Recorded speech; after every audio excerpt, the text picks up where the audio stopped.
Can I start everybody? चलो। जैसे हम लोगों ने पिछले सेशन, बड़ा सेशन था हमारा, उसमें हमने शेयर्स के रिगार्डिंग करी बात, फ्यूचर प्राइस कैसे निकालना। और फ्यूचर प्राइस निकालने के बाद हमने ये देखा कि आपको पता चल जाए कि फ्यूचर अंडर वैल्यूड है या ओवर वैल्यूड है, तो क्या स्ट्रैटेजी अडॉप्ट करना। और स्ट्रैटेजी ऐसी है कि स्पॉट मार्केट और फ्यूचर्स मार्केट में you take the opposite position. आप यहाँ शॉर्ट कर रहे हो तो वहां लॉन्ग कीजिए, यहाँ लॉन्ग कर रहे हो तो वहां शॉर्ट कीजिए। ये मैंने आपको सिखाया। और फ्यूचर्स कॉन्ट्रैक्ट कैसे पढ़ना है सिखाया। और जब आप कॉन्ट्रैक्ट लोगे तो मार्जिन मनी कैसे सेटल होता है, उसके बारे में भी हमने कल देख लिया। अब आज हम देखने वाले हैं कमोडिटीज के ऊपर। तो कमोडिटीज में आपको फ्यूचर प्राइस निकालनी है, अब ये सीखना है हमें। तो अब थोड़ा समझिए, कल मैंने आपको बताया कि शेयर का फ्यूचर प्राइस निकालना हो तो हम क्या करते हैं। शेयर्स का फ्यूचर प्राइस निकालना हो तो हम क्या करते हैं। शेयर का फ्यूचर प्राइस निकालना हो तो स्पॉट में ब्याज को ऐड किया जाता है और डिविडेंड को लेस किया जाता है। यस और नो? ये तो हो गई भैया बात शेयर्स की। लेकिन जब कमोडिटी की बात हो तो यहां पर ब्याज के साथ साथ स्टोरेज कॉस्ट को भी ऐड करना पड़ जाएगा, कि कमोडिटी में स्टोरेज आ जाता है, आपको उसको स्टोर करना पड़ता है। आप जैसे किसी को बोलते हो कि मुझे 4-5 महीने बाद बटेटे देना, तो वो बटेटे को स्टोर करना पड़ेगा। 4-5 महीने का खर्चा है स्टोरेज का, तो इंटरेस्ट के साथ साथ स्टोरेज कॉस्ट भी आएगा। अगर उस कमोडिटी से जुड़ती कोई बेनिफिट है, जैसे शेयर्स में कैसा बेनिफिट होता है, वैसे ही अगर कमोडिटी से कोई जुड़ती बेनिफिट है तो उसको एफएम की भाषा में हम कन्वीनियंस यील्ड बोलते हैं। और वो कन्वीनियंस यील्ड जो होगा वो ऑब्वियसली बेनिफिट है तो हम लेस कर देंगे, जब जब आएगा तब तब करेंगे। वरना याद रखना, कमोडिटी में दो ही चीजें खर्चे ही हैं। ब्याज तो बाय डिफॉल्ट सब में ही आता है, कोई भी चीज है भाई, आज टाइम वैल्यू है तो ब्याज तो आएगा ही, उसके साथ साथ स्टोरेज कॉस्ट भी आ जाएगा। तो अब हम यहाँ पर इस क्वेश्चन को पढ़ते हैं और इसको सॉल्व करेंगे। आइए देखें। तो सबसे पहले ये कह रहे हैं कि आपने एक गोल्ड का फ्यूचर कॉन्ट्रैक्ट लिया हुआ है और एमसीएक्स पे लिया हुआ है, मल्टी कमोडिटी एक्सचेंज पे लिया हुआ है। 1 किलो गोल्ड 9,60,000 पर। कॉन्ट्रैक्ट जो है 6 मंथ्स का है और गोल्ड का भाव अभी तो 9350 चल रहा है। मतलब ये जो गोल्ड का है वो स्पॉट प्राइस है, राइट। उसके बाद उन्होंने कहा कि 6 मंथ्स स्टोरेज का और रिस्क फ्री इंटरेस्ट रेट का खर्चा है 0.2 and 5%। And obviously they have clearly stated continuous compounding. तो क्वेश्चन कहता है what is the value of contract. अब बताइए, मैंने क्या बोला था, अगर आप शेयर्स के इसमें जब भी कोई क्वेश्चन पढ़ते हो तो उन्होंने बोला ही नहीं कि डिविडेंड कब आएगा, तो हम क्या मान के चलते हैं कि dividend is at the end of the period. ऐसा आपने 100% अपनी 100 पेजर नोटबुक में लिखा होगा। और इस प्रश्न में कमोडिटी में जब भी स्टोरेज कॉस्ट आता है और वो बोला नहीं हो कि किधर है, तो इसमें मान के चलना होता है कि storage cost is paid at the start of the contract. Okay. So अब यहां पर मुझे बताइए what is the spot price. What is the spot price? So 9,35,000, not 9350, because you are playing for 1 kilo ना। और वो जो 9350 तो इट इज लाइक 10 ग्राम्स।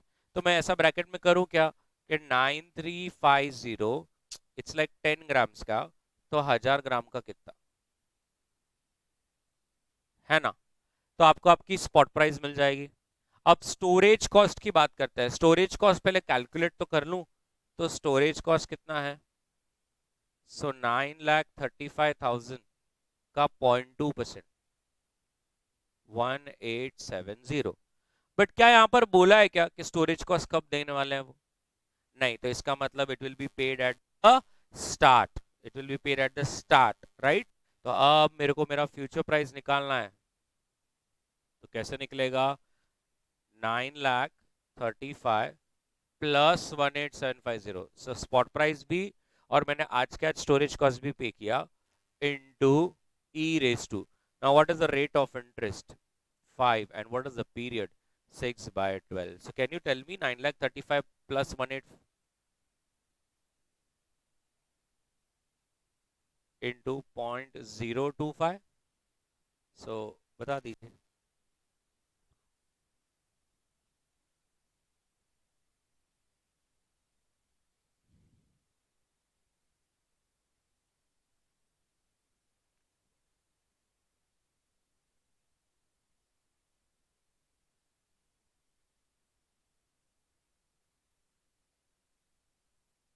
है 0.025 का।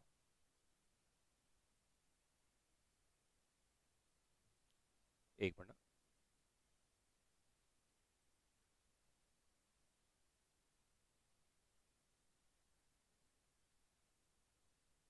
936,870 into 1.02, this comes to 7।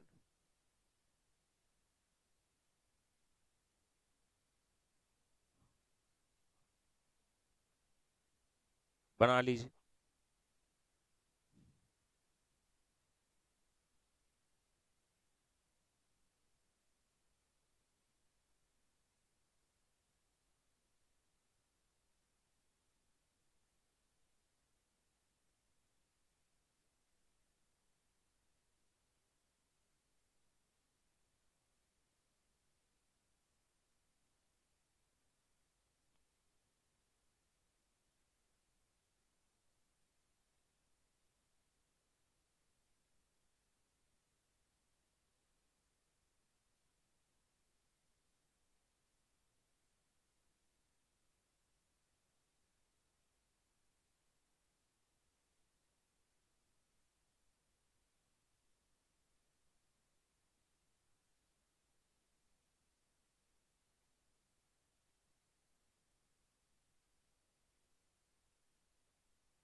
Done. Next, the current price of silver is 2000 kilo and the storage cost is 1 rupee per kilo per week, payable in arrears. Arrears का मतलब होता है last में पे होगा, last में पे होगा। प्लस आपको 610 रुपए एक फिक्स चार्ज देना है 500 किलो का, वो भी अरियर्स में है। अच्छी बात है। अब अगर इंटरेस्ट रेट 10% हो और 6 मंथ्स का कॉन्ट्रैक्ट हो विच इज लाइक 26 वीक्स, तो फ्यूचर प्राइस क्या होगा 500 किलो सिल्वर का। कितना मस्त और सिंपल क्वेश्चन है। तो पहले तो मुझे स्पॉट प्राइस बता दो, what is the spot price. आप आराम से ही बता सकते हैं।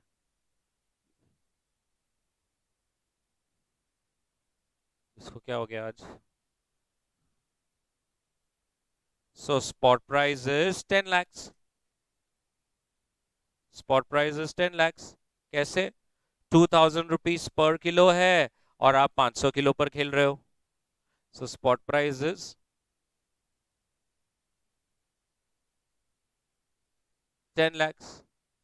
What is the deposit amount? 610। And what is the storage cost? What is the storage cost?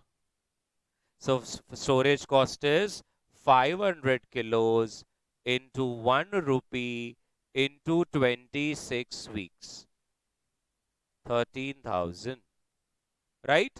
तो अभी मेरा सेंटेंस कैसे बनेगा, F is equals to S into e raise to R T plus storage cost plus deposit.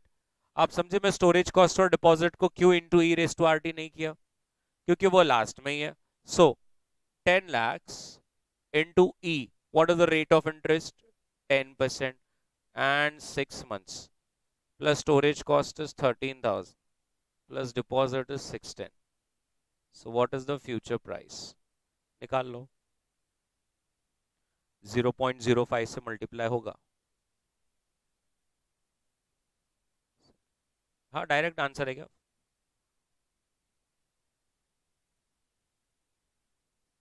Wrong answer. 10,64,910 बना लीजिए।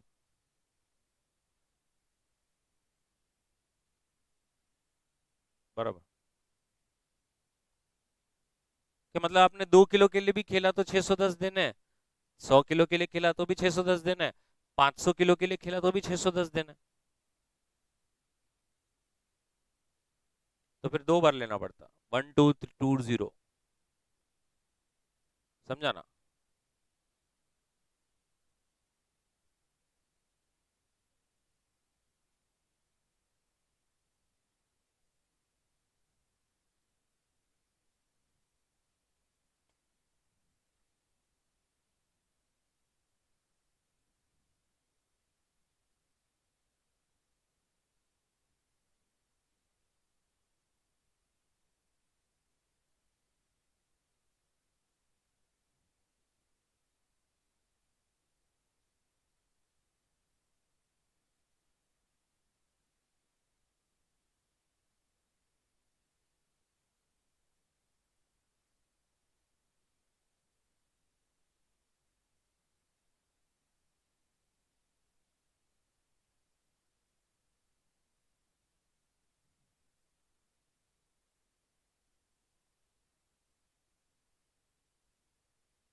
Done.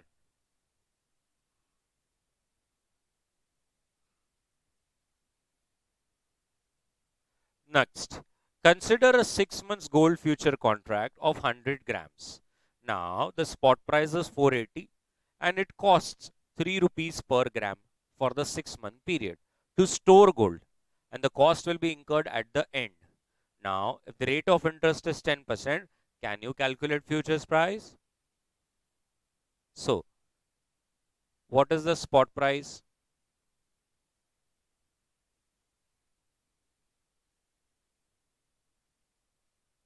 48,000. What is the storage cost? And the storage cost is paid कब? Last में। So future price is equals to 48,000 into e raise to 10 into 6/12 plus 300।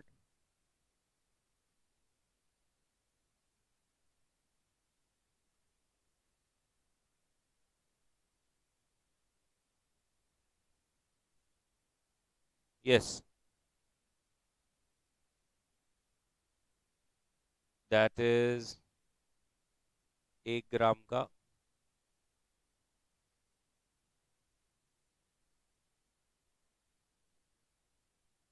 Perfect. अब B bit में वो कहते हैं अगर फ्यूचर 520 में मिल रहा है तो क्या करेंगे? अब यार मेरे हिसाब से तो फ्यूचर 507 होना चाहिए, ये तो फ्यूचर 520 चल रहा है। Future is over valued, therefore we will short the futures and long the spot. तो वो मैं आपको बी बिट में लिखवा कर दूंगा, आप पहले ए बिट बना लीजिए।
Done, so nice.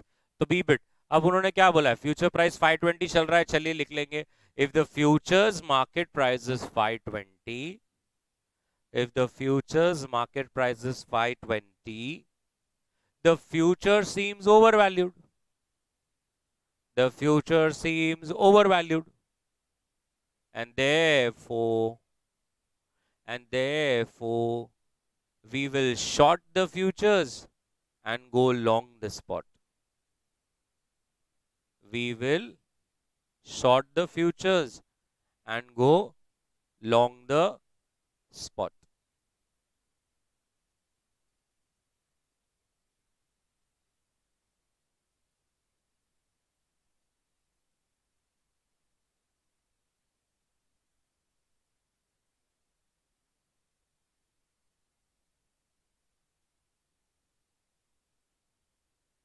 उसमें फिर से और एक बिट पूछा है उन्होंने, फिर से अगर 490 होता तो क्या होता, अब अगर 490 होता तो फिर अंडर वैल्यूड लग रहा है सर ने एक लाइन छोड़कर, but if the futures market price was 490, but if the futures market price was 490, comma, then the future is undervalued, then the future is undervalued, and therefore we will take a long position in futures market, and therefore we will take a long position in the futures market and short the spot, and short the spot. Next, question 22, अब इसमें एक ही सम में दो है। सो LDP और HDP granules raw material है, दोनों की करंट प्राइस दिया है, दोनों का आपको कैरिंग कॉस्ट दिया गया है।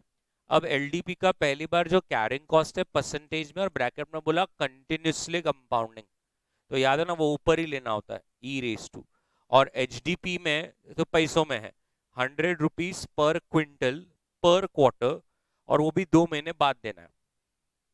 नाउ तीनों के दोनों कॉन्ट्रैक्ट 3 मंथ्स के हैं, और दोनों के दोनों कॉन्ट्रैक्ट 500 किलो के हैं, और मार्केट में क्या फ्यूचर प्राइस चल रहा है वो भी दिया हुआ है। अब उन्होंने रेट ऑफ इंटरेस्ट भी दिया है, वो कहते हैं आपने क्या करना चाहिए। अब मैं करता हूं L D P E. Now what is the spot price,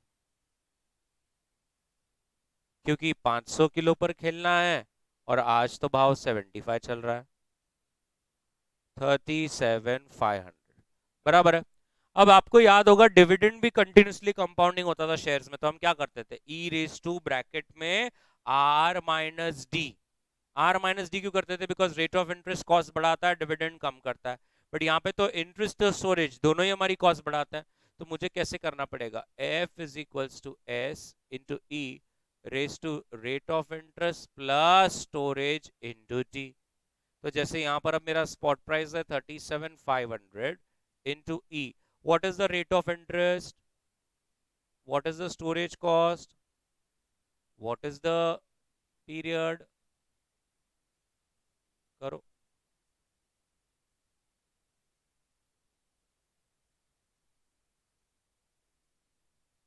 sorry, direct final answer 39030 is your futures price. तो मेरे को बताओ अभी फ्यूचर्स प्राइस मार्केट में क्या चल रहा है, 39,000, मेरे हिसाब से तो 3903, फ्यूचर अंडर वैल्यूड है, तो फिर I will take a long position and short the spot. चलिए पहले एलडीपी का कर लीजिए।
लिख लेंगे conclusion, as the market future price is 39,000, as the market future price is 39,000,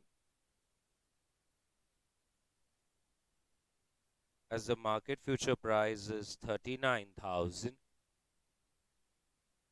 comma, future seems undervalued,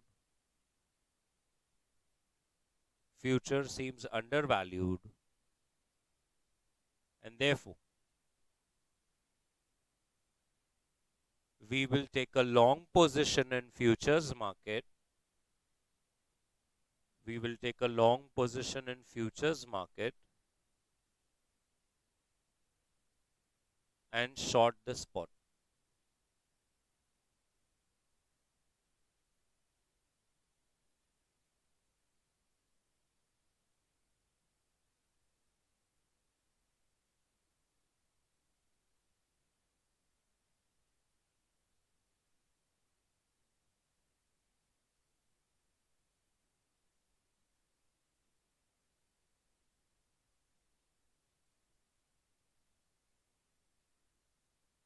Done. The next is HDPE. Now, again, what is the spot price? So 85 rupees into 500 kilo. Yes, 42,500. अब उन्होंने बोला है कि ये जो आपको देना है 100 रुपए पर क्विंटल पर क्वार्टर. अब पर क्विंटल मतलब 100 किलोज, तो 100 रुपए फॉर 100 किलोज, तो 500 किलोज के लिए कितना, और वो भी आपको पर क्वार्टर देना है. मतलब आपको एक ही बार पूरा पेमेंट करना है, क्योंकि ये पूरा कॉन्ट्रैक्ट कितने महीने का है, 3 महीने का. तो स्टोरेज कॉस्ट क्या रहेगी पहले तो, 100 रुपीज फॉर 100 किलोज, तो 500 किलो के लिए कितना, 500, बरोबर. लेकिन इधर बोला है आपको वो 2 महीने बाद पे करना है. अब कॉन्ट्रैक्ट तो है अपना 3 महीने का, क्या करूं बताइए. उसको बोलो तू भी जा, मैं भी मेरे हिसाब से आता हूँ, कोई किसी को लेने मत आओ. तो 42,500 into e 0.12 into 3/12 minus 500 into e raise to 0.12 into 1/12. अरे अरे, एक्सट्रीमली सॉरी. तो मुझे पहले इसका बताइए, ये पहले ब्रैकेट का और बाद में दूसरे ब्रैकेट का. पहले ब्रैकेट में 43,000.25, और अब दूसरे ब्रैकेट का बताइए.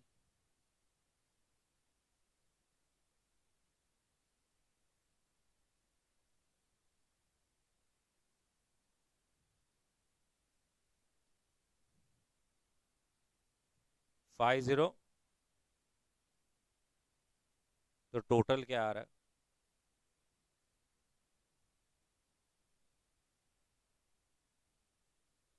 44,301, और यहाँ पे 44,500 है. मतलब अब यहाँ पर फ्यूचर्स ओवर वैल्यूड है. लिख लीजिए पहले इतना, फिर, अरे ऑसम, पहले इतना कर लीजिए फिर मैं कंक्लूजन करवाऊंगा.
लिख लिया इतना.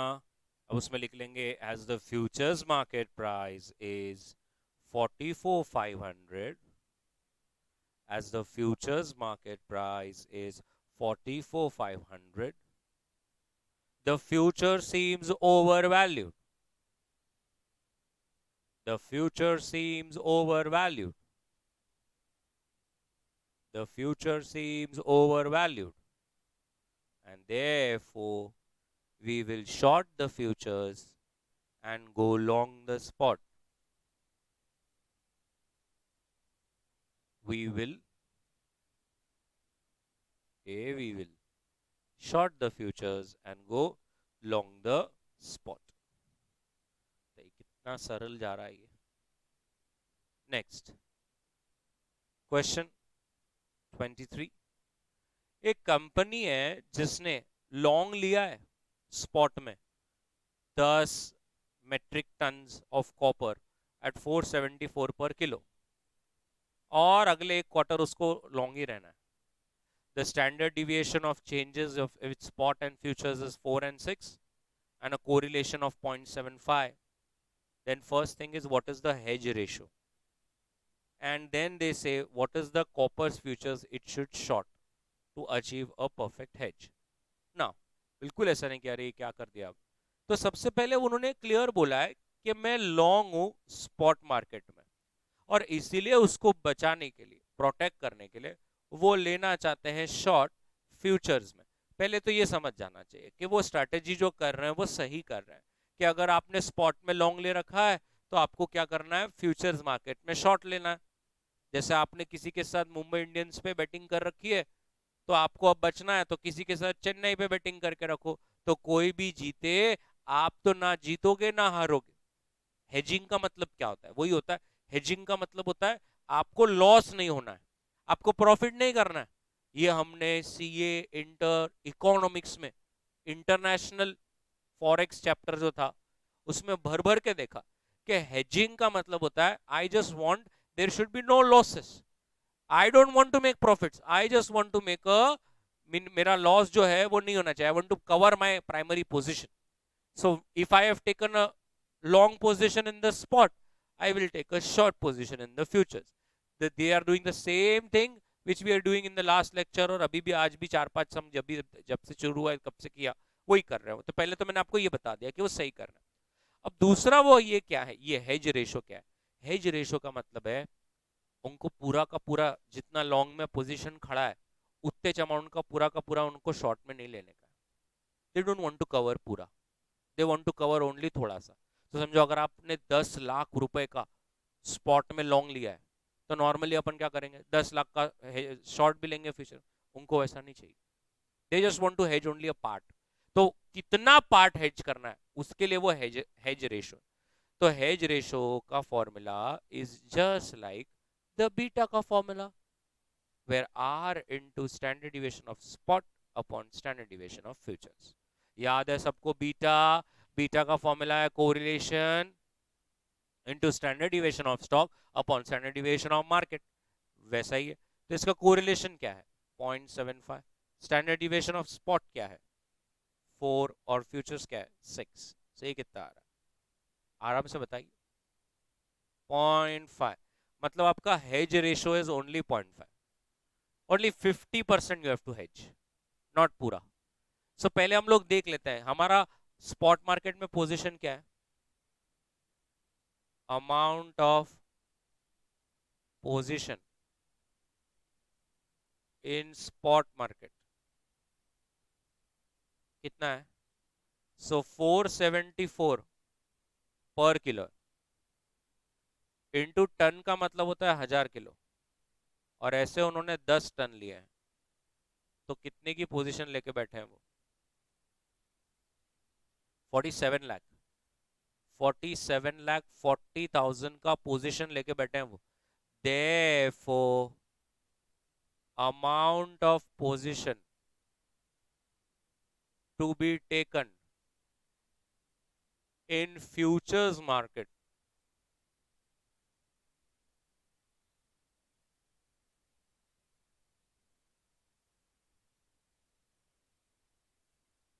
परफेक्ट कर लीजिए.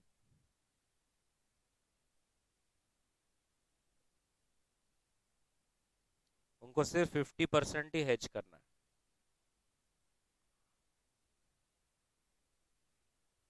किसी के मन में ऐसा आ रहा है क्या, क्यों 50% ही कर रहा है? नहीं आ रहा है तो ठीक है।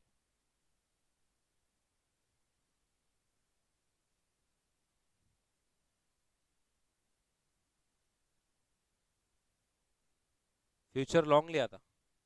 फ्यूचर को शॉर्ट करने वाले हो?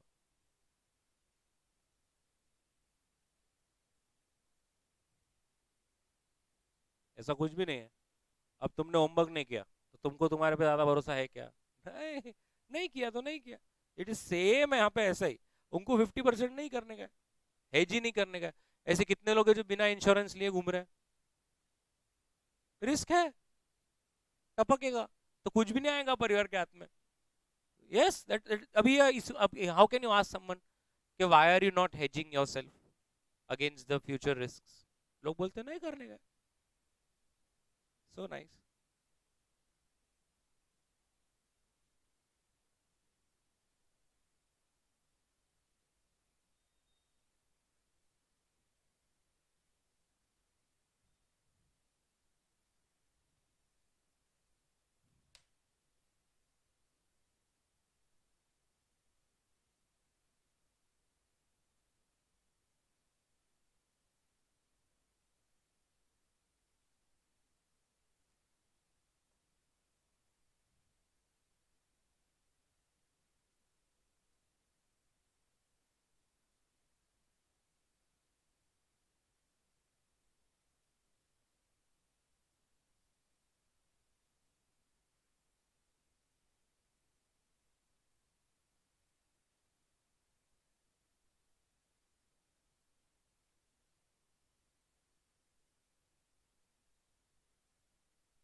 बताइए। Done.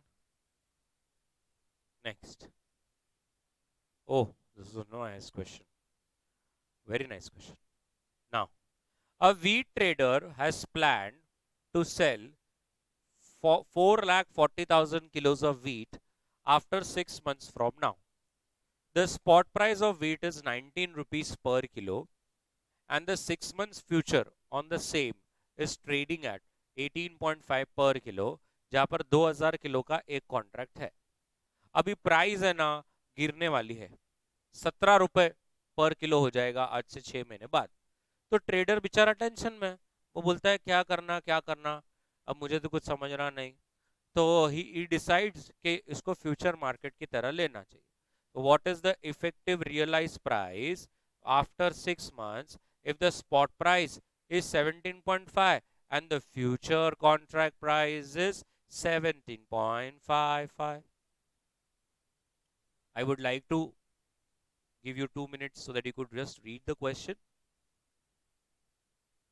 Then I will obviously solve this. बहुत ही प्यारा क्वेश्चन है, मतलब एकदम ऐसा।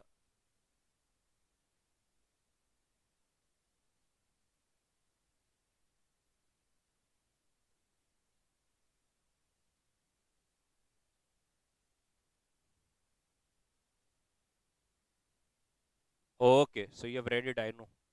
नाउ, अभी क्वेश्चन बहुत ही प्यारा है, अच्छा क्वेश्चन है। तो क्या हो गया, जैसे भी हम एक स्टोरी की तरह ले लेते थे। एक लड़का है, सीए किया किया, बाद में नहीं हुआ, तो वो अपने पापा के साथ दुकान पे बैठ गया। ठीक है। अब पापा का वीट का ये दुकान है, ये वीट पड़ा है यहाँ पे। बताइए, सबको लग रहा है ये वीट है? और यहाँ पे पापा ने ऐसा बोर्ड लगाया हुआ, 19 रुपीज पर किलो। यहाँ पर दिख रहा है spot price 19 rupees per kilo. आओ आओ आओ 19 रुपए पर किलो लेके जाओ। अब पप्पा ने 4,40,000 किलो भर के रखा है अपने गोडाउन में। यहाँ पे इतना है भर के लिया उन्होंने, उनको लगा अच्छा फायदा होगा तो बेच रहे। लेकिन अब आ गया पप्पा को टेंशन, पिताजी को टेंशन आ गया। क्या टेंशन आ गया कि फ्यूचर में आने वाले समय में we can see this price गिर जाने वाली है। तो आज 19 रुपए पर किलो चल रहा है, आने वाले समय में 17-17 रुपए हो जाएगा। सर आप समझ रहे हैं? तो अब करना क्या? आप सोचिए ना, बैठे बैठे 2 रुपए पर किलो भी गिर गया भाव मार्केट में, तो 4,40,000 किलो लेके बैठा है वो। 8,80,000 रुपए का नुकसान जो आपके कंट्रोल में ही नहीं है। क्यों कंट्रोल में नहीं है भाई? वीट का भाव गिर गया तो हम क्या करें उसमें? अब दुकान में तो कंपटीशन है, बहुत सारे लोग हैं। यहाँ पर भी एक है और एक दुकान है, यहाँ पर और एक दुकान है, सबने 19 रुपए लगाया है। ये सर, अब ये जो थे ये बेचारे बीकॉम करके बैठे थे, इनको कोई आइडिया नहीं। तो ये जो था लड़का इधर चुपचाप इसने लिख के रखा था CA final, CA final with trader. तो अब करना क्या? अब सभी दुकान वाले टेंशन में, अब कोई कुछ नहीं कर सकता। देखिए जब भाव नीचे जाएगा तो सभी अपना भाव कम करेंगे। तो अचानक से वो लड़कों को याद बात आई कि अरे बोले क्लास में एक बार सीखा था कि आपका जो पोजीशन जिधर होता है उसका उल्टा पोजीशन अगर दूसरे मार्केट में लो, जीत सकते हो। तो उसको ये समझ में आया कि मैं अगर दुकान में आज माल लेके बैठा हूं, इसका मतलब I am long in the spot market, I am long in the spot market. आज अगर मेरे घर में है मतलब मैं बाय करके बैठा हूं। तो उसको इतना याद आया कि अगर अपन स्पॉट में लॉन्ग है ना, तो फ्यूचर्स को शॉर्ट कर देने का। तो उसने अपने पापा को बोला 2 मिनट रुको आता हूं मैं। पापा बोले अब दुकान पे बैठ, बहुत हो गया तेरा टाइम पास। बोले 2 मिनट रुको आता हूँ, कुछ करके आता हूँ, आपके लिए हेल्प करूंगा मैं।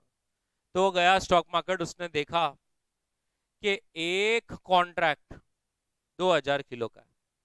और उसको ये समझ में आ गया अपने पास तो 4,40,000 है। तो पहले उसने ये चेक किया कि अपने को कितने कॉन्ट्रैक्ट्स पे खेलना पड़ेगा। Number of contracts 4,40,000 divide by 2,000, 220 contracts. और उसने स्टॉक मार्केट पे देखा तो उसको ये दिखा कि फ्यूचर्स 18.5 पर चल रहा है। तो ये लगे उसने एक पोजीशन ले ली, शॉर्ट फ्यूचर्स 220 कॉन्ट्रैक्ट्स एट 18.5 पर किलो। 18.5 रुपए में उसने शॉर्ट कर दिया और वो आ गया दुकान पे। पिताजी बोले कहाँ गया था? बोले कुछ नहीं, मम्मी से मैंने कुछ पैसे लिए 3-4 लाख रुपए और कहीं तो इन्वेस्ट कर दिए। पिताजी ने दो चिमाट दी। बोले पहले ही तेरा ये जो सीए पे इन्वेस्टमेंट किया वो कुछ आ रहा नहीं बाहर यार, तूने और कर दिया। बोले नहीं ये तो होने ही वाला है, आप देख लेना। उसने सिर्फ पिताजी को ये बोला आपको लगता है ना फ्यूचर में आने वाले समय में भाव गिरेगा और अपने को नुकसान होगा? बोले हाँ अपने को क्या, अब सबको ही होने वाला है। बोले देखो अपन जीतेंगे। 6 महीने हो गए और अब 6 महीने के बाद मार्केट में 17.5 रुपए चल रहा है। तो ऑब्वियसली उसके दुकान में अब 17.5 में वो बिक रहा है। बाजू वाला भी जो है वो 17.5 में बेच रहा है, बाजू वाला भी जो है वो 17.5 में बेच रहा है, सभी 17.5 में बेच रहे हैं। पिताजी पूरे टेंशन में, 1.5 रुपए का नुकसान हो गया है पहले से। वो कहता है 2 मिनट रुको अब आता हूँ मैं। बोले कहाँ गया? रुको अब वक्त आया है मेरे टैलेंट बताने का। वो मार्केट में जाता है और देखता है 6 महीने बाद फ्यूचर का भाव क्या चल रहा है, 17.55। उसने अपने ब्रोकर को बोला क्लोज द पोजिशन। उसने फटाक से उसमें लॉन्ग ले लिया 17.55 रुपए पर किलो में, और ये पोजीशन को स्क्वायर ऑफ कर दिया। पहले शॉर्ट लिया था, अब लॉन्ग ले लिया। पोजीशन सामने सामने कट। हिंदी में अगर किसी बच्चे का डोका ही नहीं चल रहा है तो उसने 18.5 पर किलो पर पहले बेचा और 17.55 पे खरीदा, खरीदी कम है, बेचा ज्यादा, इसका मतलब उसको स्टॉक मार्केट पे प्रॉफिट हुआ है। मेरे पास कैलसी नहीं है, मेरे से जितना हो रहा है मैं उतना कर रहा हूँ। 0.95 रुपीज पर किलो का उसको हो गया है फायदा। 0.95, इसका मतलब इफेक्टिव प्राइस जो वो दुकान एक्चुअल में हर किलो में निकाल रही है वो है 17.5 रुपीज जो स्पॉट में भाव चल रहा है, प्लस स्टॉक मार्केट से 0.95 का फायदा, 18.45 किलो में उनकी एक एक राइस जा रही है, जहां पर पूरी दुनिया 17.5 में बेच रही है। समाप्त हुआ।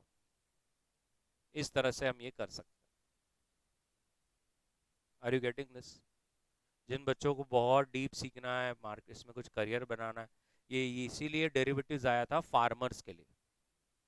फार्मर्स के लिए आया था ये। फार्मर्स को क्या टेंशन रहता है, अगर आपको फार्मर की स्टोरी पता है, मतलब मैं तो फार्मर बैकग्राउंड से नहीं हूँ बट जितना मैं सुनता हूँ, और वो बनाना का समय होता है, ऐसे बनाने के लिए टाइम लगता है ना, मैगी थोड़ी, तो एक 6-8 महीने लगते हैं बनाने के लिए, लेकिन बनाते बनाते रेट क्या हो जाएगा उनको पता ही नहीं चलता। तो वो उनके लिए था कि अपन क्या करना, आज वीट बना रहे हैं ना, तो फ्यूचर्स पे क्या कर देना, शॉर्ट कर देना। तो अभी 6 महीना हो गया, थोड़ा सोचिए क्या होगा अगर रेट ऊपर चले गए, तो फ्यूचर में नुकसान हो जाएगा। अरे बट स्पॉट में तो भाव बढ़ गया, यहाँ बेच के कमा लेंगे। और अगर रेट कम हो गया तो कोई बात नहीं, आप जब 6 महीने बाद बेचने जाओगे तब रेट कम आएगा, लेकिन आपने फ्यूचर में कमा लिया होगा। तो फार्मर का जो प्रोड्यूस होता है वो एक तरह से हेज्ड रहता है। बट अपनी दुखद बात यह है कि फार्मर को ही मालूम नहीं है ये सब, और फार्मर को छोड़ के सब क्यों सिखाया जा रहा है कि वो ऐसा करना चाहिए, ऐसा फ्यूचर्स लेना चाहिए, तो तुम भी कर सकते।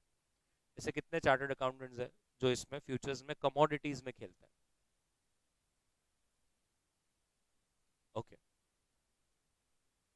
एवरीबॉडी, बोलो, अब लिखवा दूं पूरा अच्छी तरह से, लिखेंगे? लिखेंगे? in the given case in the given case a wheat trader has a long position in the spot market. A wheat trader has a long position in the spot market.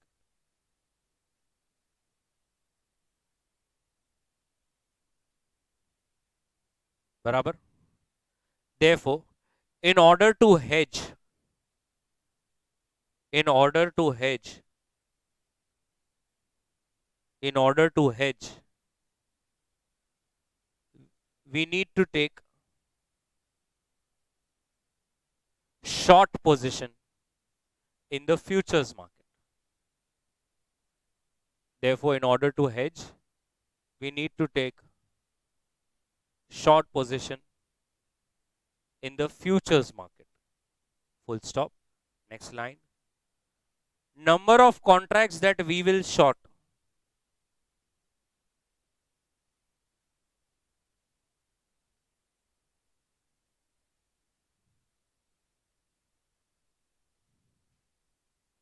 Number of contracts that we will short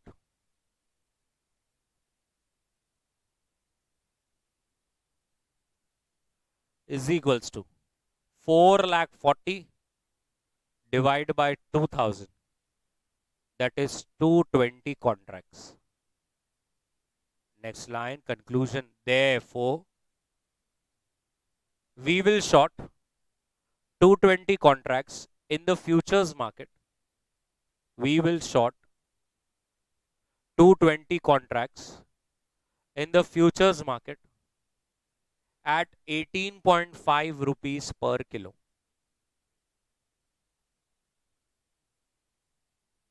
At 18.5 rupees per kilo.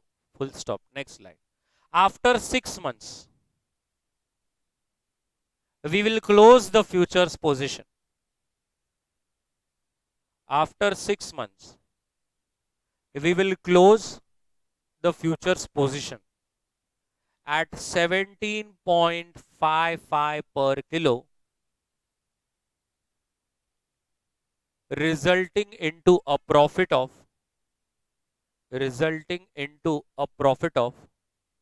0.95 per kilo, 0.95 per kilo,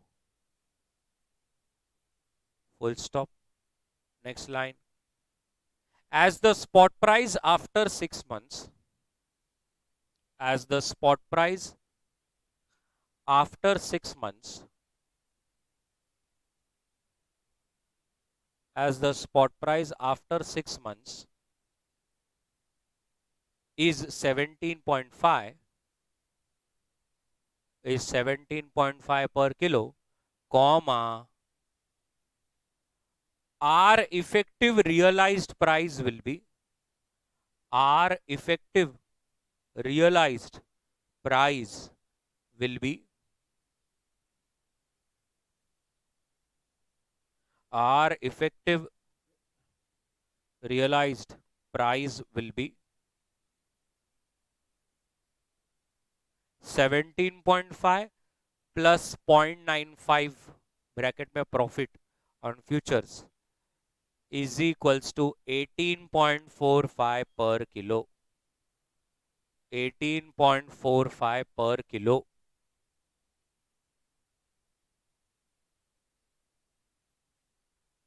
बरोबर. Come to question 25. The following information is available about the standard gold. Spot price दिया हुआ है, future price दिया हुआ है, risk free rate दिया हुआ है, present value of storage cost भी दिया हुआ है. अब जब वो प्रेजेंट वैल्यू ऑफ स्टोरेज बोलते हैं मतलब आज का स्पॉट के जगह पे. क्वेश्चन कहता है can you find the present value of convenience yield. Now convenience yield का मतलब क्या हो गया, there is some benefit that is relating to the commodity. अब देखिए मेरे को यहाँ पर फ्यूचर प्राइस कैसे निकलेगा, जो मैं लिख रहा हूं आप सही है क्या, देखिए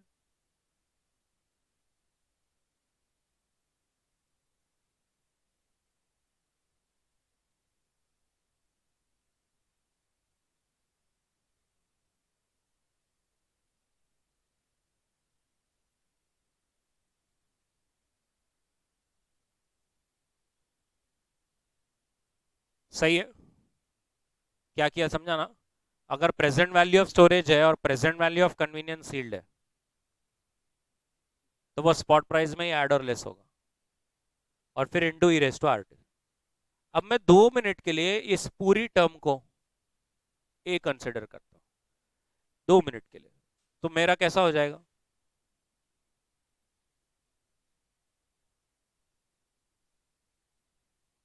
सही है ना. अब फ्यूचर प्राइस क्या उन्होंने मुझे दे रखी है, कितना, what is the rate of interest, period, पूरे ईयर है, हाँ पूरा ईयर, तो मुझे ए की वैल्यू चाहिए. या आप मुझे पहले ई की वैल्यू बता दोगे तो भी चलेगा. 0.085 का क्या आ रहा है,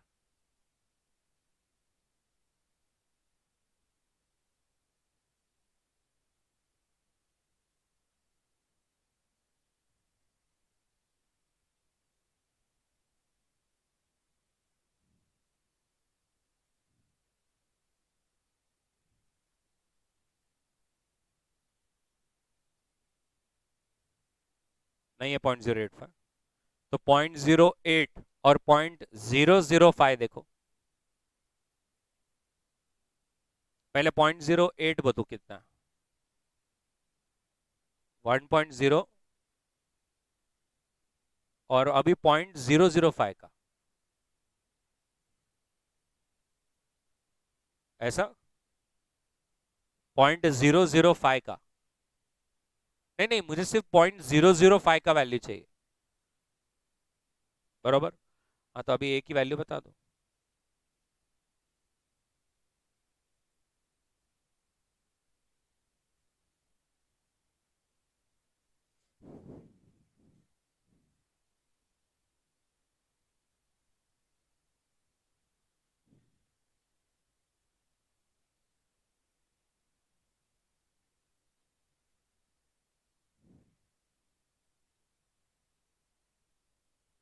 15706.8 आ रहा है क्या? अब मैंने ए का वैल्यू क्या पकड़ा था?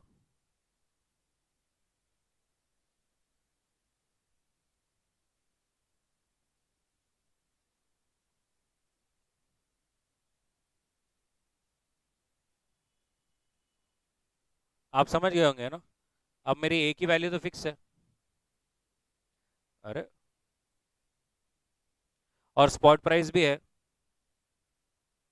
कितना, और स्टोरेज कॉस्ट भी है। सिर्फ क्या नहीं है?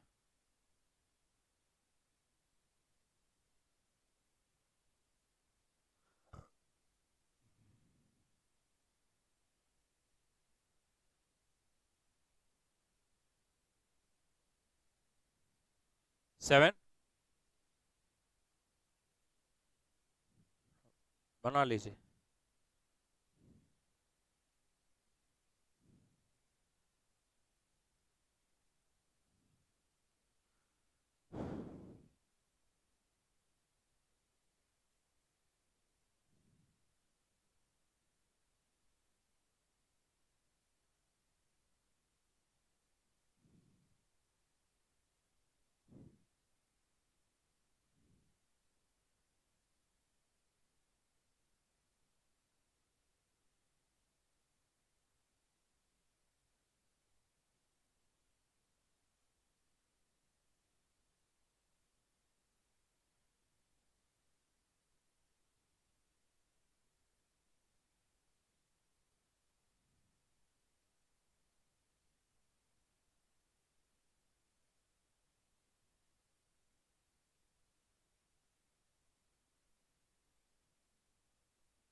बोलो बाबा, हुआ क्या?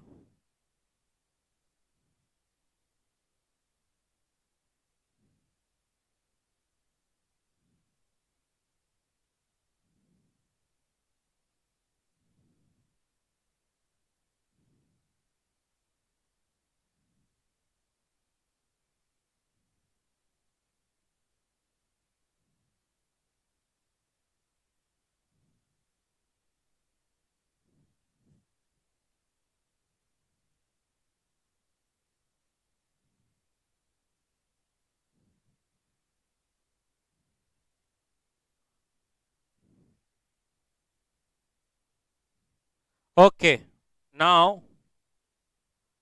Index futures. स्टॉक फ्यूचर्स हो गया, कमोडिटी फ्यूचर्स हो गया, और अब इंडेक्स फ्यूचर्स। और इंडेक्स मतलब मालूम है आपको? निफ्टी। आइए अब उसके ऊपर। An investor buys a Nifty future for 2,80,000 और लॉट साइज 200 का था, इसका मतलब बताइए इंडेक्स कितने पे चल रहा था?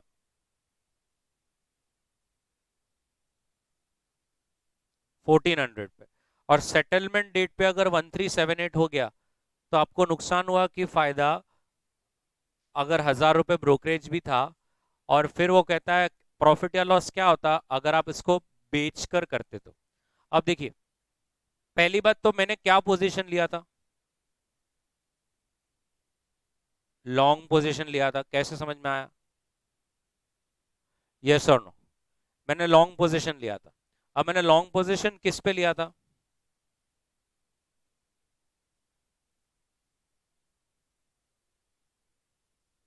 1400 पे, क्योंकि 2,80,000 भर रहा हूं और 200 का लॉट है, मतलब 1,400 पे लिया था lot. On settlement date price was,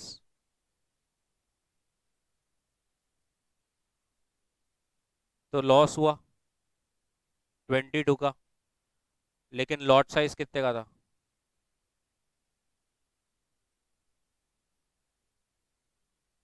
तो ग्रॉस लॉस प्लस ब्रोकरेज भी फटा, वो तो देना ही रहता है।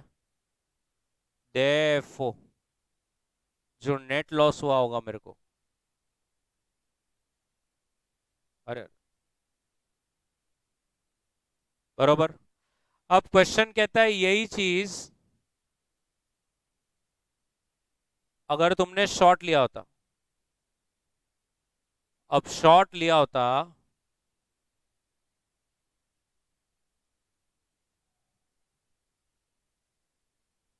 और सेटलमेंट डेट पे क्या है?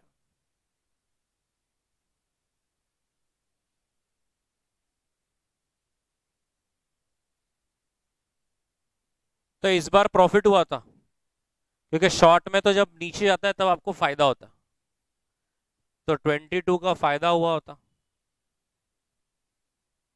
लॉट साइज 200 है, इसका मतलब ग्रॉस प्रॉफिट हुआ, लेकिन ब्रोकरेज।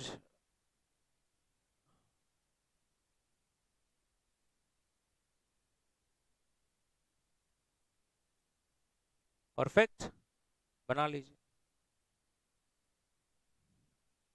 ब्रोकरेज कटेगा नहीं क्या मैम?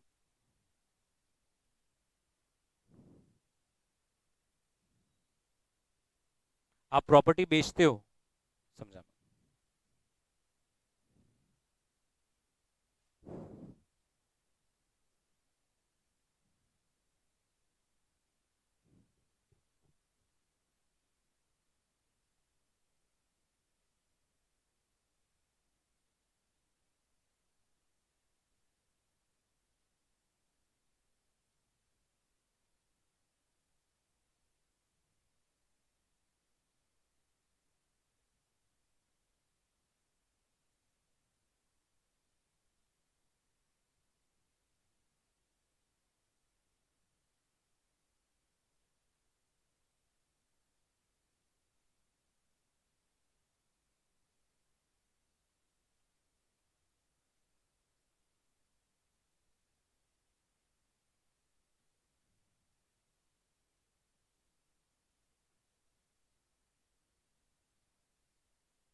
Next.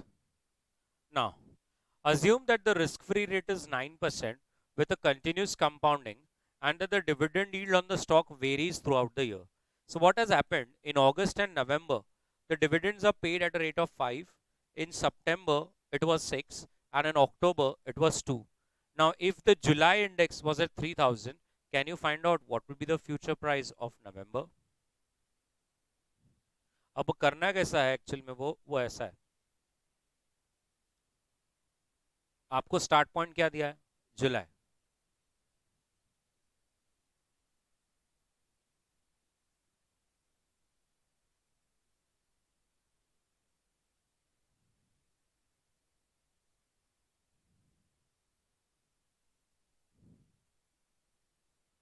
तो आपके पास हर महीने का इंटरेस्ट सॉरी डिविडेंड यील्ड जो है वो अलग अलग है, यस और नो. तो अगस्त का कितना है, 5%. तो वो ऐसा है. अरे सो अगस्त futures is equals to July spot into E into T. So 3000 into E. Now what is the rate of interest? And what was the dividend for August? So what was the T? 1 each. पहले देख लो, ये एक आ गया, फिर से क्या करना पड़ेगा, September futures will be August spot into E R minus D into T. तो इट्स लाइक एक एक महीना, क्योंकि हर महीने का डिविडेंड अलग अलग है. तो अभी ये जो आंसर आएगा वो यहां पर आएगा इनटू ई. अब सितंबर का क्या है डिविडेंड, 6% इंटू 1/12. फिर वो आंसर आएगा. फिर आप बोलोगे October future is September spot into E R minus D into T. So अब what is अक्टूबर का,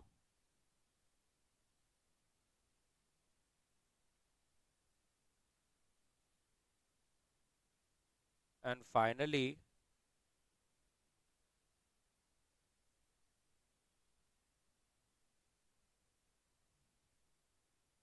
what is the rate of interest?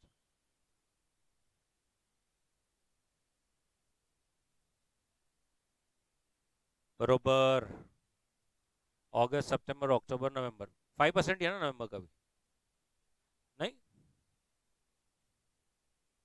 ऊपर ही दिया है ना मैम, सेकेंड लाइन में इन अगस्त एंड नवंबर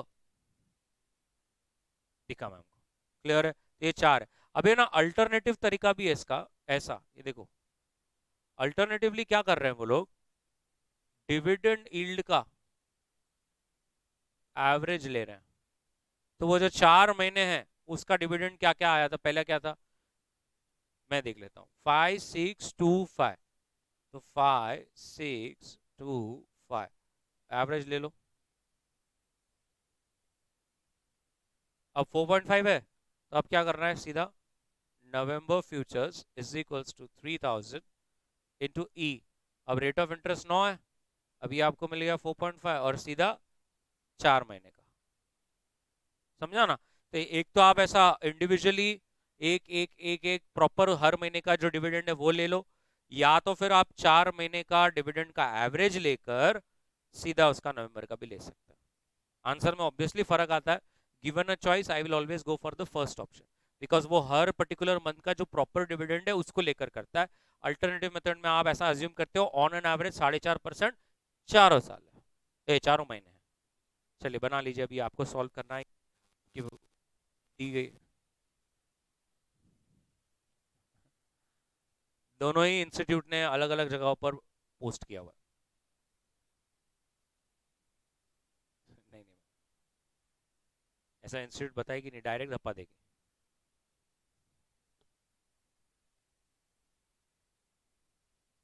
आज से 1 महीने बाद अगस्त का फ्यूचर है, सितंबर का स्पॉट ना.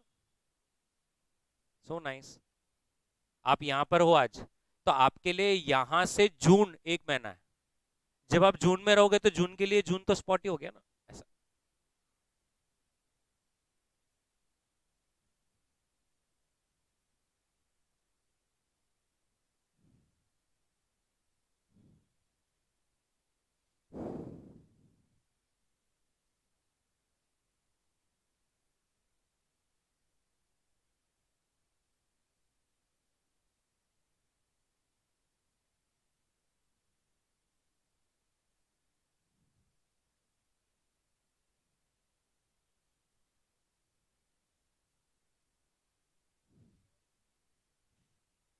0.00 0.003 ले लीजिए, या तो 0003 है क्या अपने पास, और 0.0003 है, तो दोनों लेख वाला करो, अच्छा रहेगा।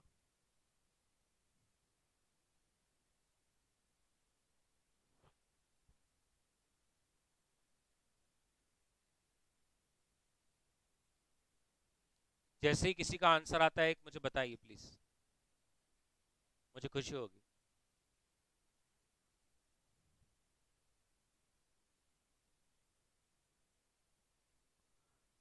बोलिए आंसर। अगस्त का क्या आ रहा है? 3010 is a correct answer. Next. हाँ,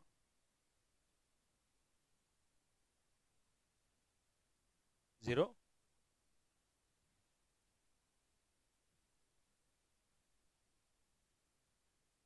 परफेक्ट एवरीबडी। और ये जो मैंने अल्टरनेटिव दिया है, ये अल्टरनेटिव को हम लोग ये वाले क्वेश्चन को अल्टरनेटिव यूज करके निपटा लेंगे।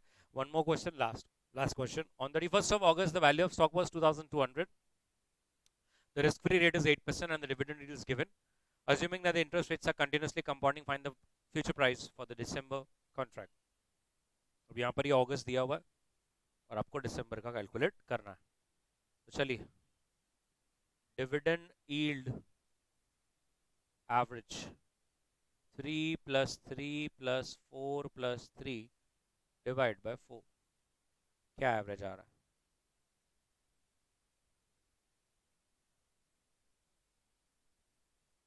3.25। सो स्पॉट प्राइस क्या दिया है उन्होंने? 2200। रेट ऑफ इंटरेस्ट क्या है? 8%।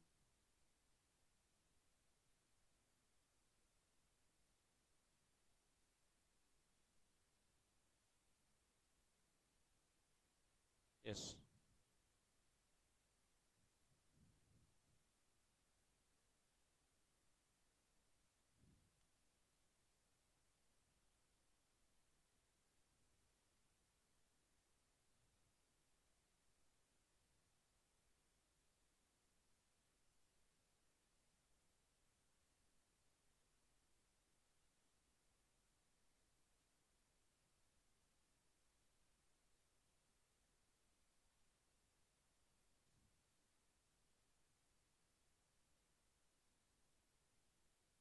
1.0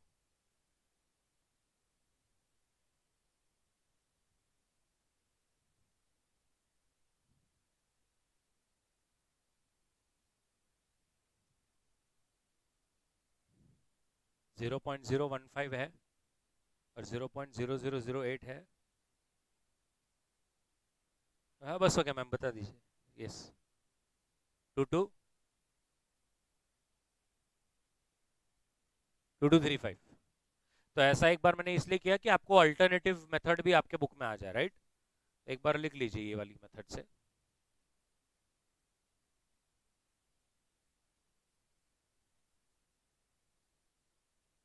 perfect, that's it. Will take a break, next lecture.